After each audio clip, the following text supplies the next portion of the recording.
सुंदरकांड कथा ज्ञान यज्ञ के अगले दिवस में हम आज प्रवेश कर गए हैं। पिछले दिन हम लोगों ने देखा कि श्री रामचंद्र जी सुग्रीव को निर्देश दिए कि अब हम लोग क्यों विलंब कर रहे हैं, हमें अब लंका पर चढ़ाई कर देनी चाहिए। और सेना वहां से चल दी और आगे अब हम लोग ये समझने का, सुनने का, श्रवण करने का और भजन करने का प्रयास करेंगे कि किस प्रकार से श्री राम सेतु का निर्माण होगा। क्रमशः हम आगे बढ़ते हैं। बोलिए भगवान श्री रामचंद्र की जय, हनुमान जी महाराज की जय। आगे क्या कहते हैं कि प्रभु पद पंकज नावहि शीसा, गरजहि भालु महाबल कीसा, देखी राम सकल कपि सेना, चितई कृपा करि राजीव नैना। भगवान श्री रामचंद्र जी के श्री चरणों में मस्तक नवाते और महाबली भालु अंदर जय श्री राम का गर्जना करके कहते गरजई भालु महाबल कीसा, और सारे लोग गर्जना करते हुए देखिए आगे बढ़ देते हैं। देखी राम सकल कपि सेना, भगवान श्री राम ने कृपा करके अपने राजीव नेत्रों से जब संपूर्ण सैनिकों को देखा तो निहार करके जब निरीक्षण किया तो देखा कि सबने कृपा बल का सच्चारण कर दिया।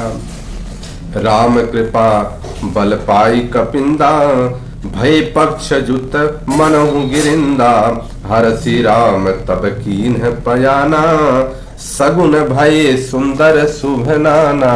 अब देखिए प्रभु श्री रामचंद्र जी के कृपा से आगे किस प्रकार से पढ़ते हैं कि भगवान श्री राम की कृपा और बल पाकर श्रेष्ठ वानर भालु इत्यादि पंखों से युक्त हिमांचल विंध्याचल आदि श्रेष्ठ पर्वत हो गए।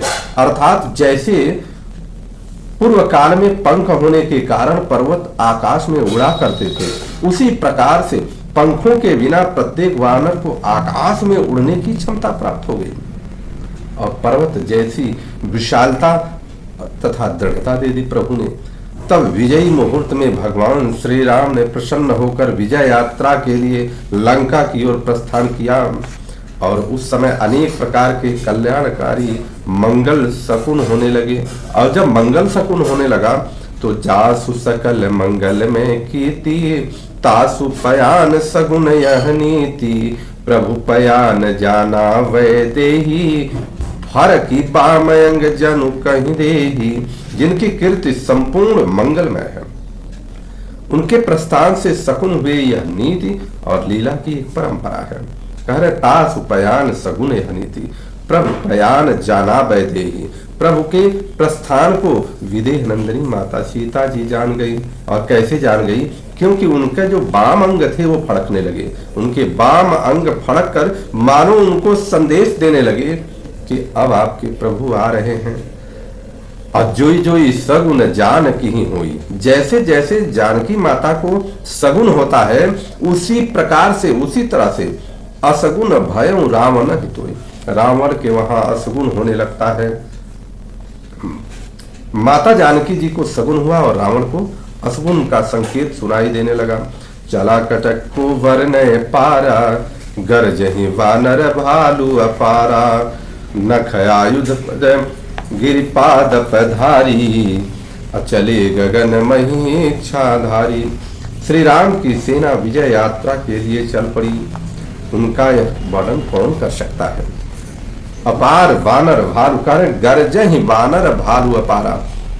वानर और भालु इस प्रकार से गर्जना करने लगे कि जैसे विजय का घोष हो चुका हो। नख आयुध गिर पाद पधारी। देखिए इन वानरी सेना के पास जो आयुध था, शस्त्र था, वो उनका नाखून था। गिर पाद पधारी। और कह रहे हैं कि ऐसे वानर कुछ हाथ में पर्वत लिए हुए लेके चल दिए, कुछ वृक्ष लेकर ही चल दिए, क्योंकि जब युद्ध के लिए जाना होता है तो हाथ में कुछ न कुछ शस्त्र होना चाहिए। चले गगन मह इच्छाधारी, और वो आकाश और पृथ्वी मार्ग से जैसे जैसे इच्छा हुई उस प्रकार से चलना प्रारंभ कर दिए। के हरिनाथ भालु कपि करही, डगमगाई दिग्गज चिर करही। और पर्वत, अब यहाँ देखिए भालु बानर सिंहनाथ के हरिनाथ भालु कपि करहीं सिंहनाद गर्जना करने लगे। दिशाओं के डगमगाई दिग्गज करहीं, दिशाओं के हाथी डगमगाते हैं और चिघाड़ मारने लगे। चिक्करहीं दिग्गज डोल मही, गिरिलोल सागर घर भरे, मन हरस दिन कर सोम सुर मुनि, नाग किन्नर दुख टरे। कट कटहि मर कट विकट भट, बहु कोटि कोटि न धावहीं, जय राम प्रबल प्रताप कौशल, नाथ गुण गण गावहीं। किस प्रकार से चिक्करहीं दिग्गज चिंगाड़ रहे हैं, पृथ्वी हिल रही, डोल मह गिरी, लोल सागर खरबर, पृथ्वी डोलने लगी, समुद्र में खलबली मच गई। सूर्य चंद्रमा देवता मुनि नाग और किन्नर सब मन में प्रसन्न हो रहे हैं, क्योंकि अब शीघ्र ही सबका दुख समाप्त होने वाला है। कट कटहि मरकट विकट भट, बहु कोटि कोटि न धावहीं। अरे प्रभु कि हे, अब इसके बाद जय राम प्रबल प्रताप कौशल, नाथ गुणगन गावहीं। कटकट ही मरकट विकट भट, बहुत प्रकार से मरकट विकट बहुत प्रकार से रूप लेते हुए आगे बढ़ते हैं और सभी लोगों के मुख से आपकी जय हो, इस प्रकार कहकर अयोध्या पतु श्री राम जी के गुण समूहों को गाने लगते हैं। सही सकन भार अपार, यही पति बार बार ही मोहही, यह दशन पुनि पुनि कमठ, पुष्ठ कठोर सो किमि सोहहि। रघुवीर रुचिर प्रयाण प्रस्थिति, जानी परम सुहावनी, जनु कमठ खर पर सर्प राज, सो लिखत विचल पावनी। बानरों का अपार भार शेषनाग भी नहीं सह रहे, वे बार बार मूर्छित हो जाते, कह रहे हैं अधिपति बार बार विमोहहि, बार बार विमोहित हो जाते हैं शेषनाग जी भी। गह दसन पुनि पुनि कमठ, पुष्ठ कठोर सोमि किम सोहहि, मानो रघुकुल के वीर भगवान श्री राम के सुंदर प्रमाण और विजय यात्रा की परिस्थिति अर्थात प्रस्थान गाथा को परमानंद सुनकर जानकर अविचल और पवित्र कीर्ति शेष नारायण कच्छप भगवान की पीठ पर अपने दांतों से शिलालेख के रूप में लिख रहे हैं। ए विधि जाय कृपा निधि, उतरे सागर तीर, अजह तह लागे खान फल, भालु विपुल कपिवीर। इस प्रकार से कृपा निधि प्रभु श्री राम जाकर समुद्र के किनारे उत्तरी तट पर उतर गए और जहां तहां अनेक वीर भालू अंदर फल खाने लगे। वहां निशाचर राही सशंका, जब तेजारी गयऊं सब लंका, निज निज गृह सब करही विचारा, नई निश्चर कुल कीर उबारा। वहां निशाचर, वहां पर रावण के लंका में निशाचरों के अंदर ये शंका बैठ गई कि जब ते जारी गए कब लंका, जब से हनुमान जी लंका को जलाकर आए तब से ये शंका हो गई। और निज निज गृह कब करही विचार, निज निज गृह सब करही विचारा, सभी लोग सभी निश्चर अर्थात राक्षस अपने अपने घरों में विचार करने लगे। नहीं निशिचर कुल के उबारा, राक्षस कुल को अब उबरना संभव नहीं है ऐसा विचार करने लगे। ता जासु दूत बल बरनी न जाई, तेहि आए कवन भलाई। और जिसके दूत की बल का वर्णन नहीं किया जा सकता, वो इतना बलशाली था, तो अगर वो आ जाएंगे तो समझिए क्या स्थिति होगी, क्या हम लोगों को क्या होगा, किस प्रकार से जीवन दान मिलेगा। दो तीन सन सुनिपुर जनवानी, मंदोदरी अधिक यकुलानी, रहसी जोरी कर पति पग लागी, बोली बचन नीति रसभागी। दूतियों के मुख से इस प्रकार की बातें सुन करके मंदोदरी ज्यादा व्याकुल हो गई, ज्यादा दुखी हो गई, व्यथित हो गई। रहसी जोरी कर पति पग लागी, और अपने पति अर्थात रावण के सामने उसने हाथ जोड़ करके कहा, बोली बचन नीति रस भागी। नीति से रसी हुई, नीति से सनी हुई बातों को उसने बोला। क्या बोला? कंत करस हरि सन परिहरऊं, मोर कहा अति हित ही धरऊं। मंदोदरी ने रावण को संबोधित करते हुए कहा कि हे रावण, श्री हरि से निरर्थक वैर छोड़ दीजिए और अत्यंत कल्याणकारक के कथन हृदय में मेरा धारण करिए।